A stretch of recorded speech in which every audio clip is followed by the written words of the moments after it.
नमस्कार मित्रांनो, मी मनाल गोपळेकर तुम्हा सर्वांचं स्वागत करतोय एका नवीन हॉरर पॉडकास्ट. आज आपल्यासोबत आहे अनिकेत दुरे. त्यांनी मला एक पर्सनली खूप अगोदर एक अशी विचित्र गोष्ट सांगितली जी ऐकून माझ्या अंगावर अक्षरशः घाट आला. आपण इंट्रोडक्शन कट करून सरळ अनिकेतलाच विचारूया की काय होती अशी एक गोष्ट जी त्याला आणि त्याच्या अख्ख्या फॅमिलीला हादरून ठेवलेलं आहे. काय असं घडलेलं अनिकेत तुम्हाला सांगत होता की कुठेतरी तुम्ही जात होता. हां, तर बेसिकली आम्ही जात होतो दापोलीला, फिरायलाच जात होतो. तर 4 व्हीलर होती आणि जवळजवळ रात्रीचे 2-2:30-3 वाजले असतील. तर आम्ही म्हणजे जंगलातला रस्ता होता, रात्रीचा टाईम होता. तर अचानक आमची गाडी पंक्चर झाली. तर नॉर्मलच होतं, आम्हाला तेव्हा काय म्हणजे असं होणार पुढे असं काय माहीत नव्हतं. तर झाली, आम्ही सगळं ते फिक्स केलं, पंक्चर नवीन स्टेपनी लावली. तर आम्ही गेलो पुढे आणि थोड्या वेळाने परत एक टायर पंक्चर झाला. टायर पंक्चर झाल्यामुळे म्हणजे थोडेसे म्हणजे बियाल्यासारखं वाटतं, म्हणजे बरोबर थोडं वाटतं कारण की आपण ट्रॅव्हल करत असतो. रात्रीची वेळ दोनदा झालं ते, पण एकदा नाही झालं, दोनदा झालं. तर आम्ही मग म्हणजे रात्रीची वेळ होती म्हणून मेकॅनिक पण नाही भेटला या टायमाला. आणि तो रोड म्हणा रोडच तसा आहे तसं म्हणायला. तर मग कुठून म्हणजे जो आमचा ड्रायव्हर होता त्याने त्या ड्रायव्हरने कुठून जाऊन मेकॅनिक घेऊन आला. तर अचानक बोलतात ना सगळं आम्ही फिक्स केलं, टायर बियर घेऊन आले.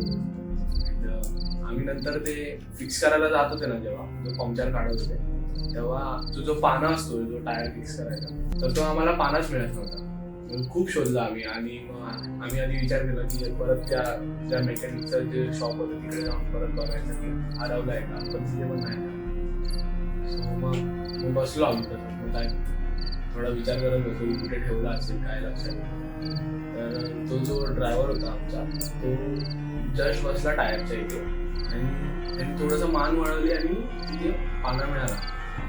तेव्हा म्हणजे ठीक आहे चालेल.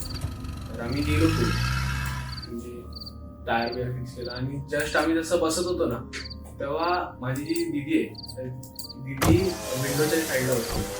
तर तो विंडो अचानक वरती खाली वळला आणि तो पण इथून म्हणजे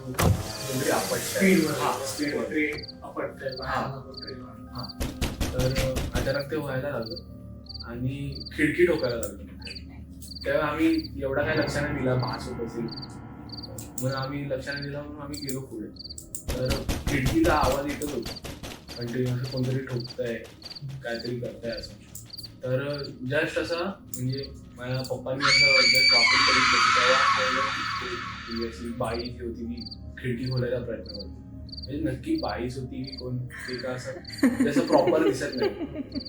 तर ते सगळी घाबरले त्या गोष्टीने. आम्ही पोचलो डेस्टिनेशनवर आणि विचारलं की इकडे म्हणजे असं काय आहे की हा ते ऍक्सिडेंट झालेलं आहे, कधीतरी बाईचा म्हणजे आत्मा फिरत असतो. तर मग हे ऐकून बहिणीला पण ताप आला. तर मग ते सगळं आम्ही ते बोलताना काय ते तंत्र हे सगळं करून मग आम्ही सगळं ओके केलं. एक अशी स्टोरी आहे जी गावात घडलेली.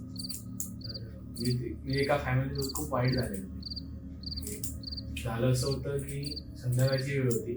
तर तो एक लहान मुलगा होता, तो अंगणात खेळत म्हणजे माहिती आहे ना गावात अंधार झालं की सगळं शांत होतं, आजूबाजूला कोण आणि वरतून त्याचं घर होतं ते शेतात होतं. तर त्याचे वडील पण म्हणजे त्यांना त्याच दिवशी खूप लेट झालेला की शेतातून यायला आणि त्याची आई जेवण बनवली. तर तो मुलगा अंगणात खेळत होता, बॉलने खेळत होता आणि हा बॉल चुकून उडून शेतात गेला. तर तो शेतात गेला आणि तिथे एक अचानक ससा आला. तर तो मुलगा पण क्युरियस झाला की तो ससा कसा अचानक, मग ते तो बघायला तो ऑफकोर्स जाणारच. तर तो गेला तिथे आणि तो ससा खेळवत तो बॉल घेऊनच गेला बॉल. आणि तो लहान मुलगा पण बॉल हवाय तर तो जाणारच.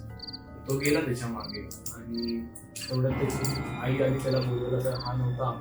तर त्याची आई गेली त्याला शोधायला. तिने सगळीकडे शोधलं बट कुठे भेटली नाही, कुठे भेटला नाही. आणि तेवढे त्याचे वडील आले, वडिलांनी पण सगळीकडे शोधलं तर कुठे भेटला नाही.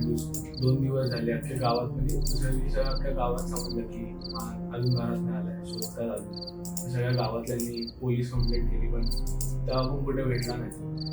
तर असं 4-5 दिवस गेले, तो काय भेटलाच नव्हता. आणि 4-5 दिवस गेले. नॉर्मली असे बायका कशा असतात की पाणी भरायला जातात विहिरीवर, हो. तर गेले ते रोजच्याप्रमाणे आणि त्यांना एक बॉडी दिसली. ती विहिरीत बॉडी दिसली तर अचानक जेव्हा ती बॉडी वर काढली तेव्हा तो लहान मुलगा तो पण असं काय म्हणजे नक्की काय झालेलं त्या गावात? असं म्हणतात की रात्रीचा किंवा असं काळोखात ससा कधी दिसला तर ते म्हणजे काहीतरी भूताचं काहीतरी आत्म्याचं.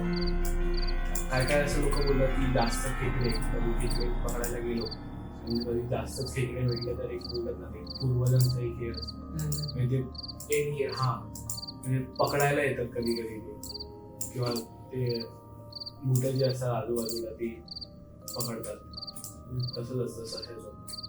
रात्री कधी असं अचानक दिसलं तर त्या मागे पण काय काय लोकांना त्याच्यामुळे पण चाकवा लागतो, म्हणजे ससा फिरवत राहतो एकाच जागेवर. तसं पण असतं. थँक्यू अनिकेत, असे आमच्यावर एक्सपिरियन्सेस शेअर केल्याबद्दल. तुमच्याकडे पण असेच युनिक स्टोरी असतील तर नक्की आम्हाला कळवा. कमेंट करा, लाईक करा आणि सबस्क्राईब करा.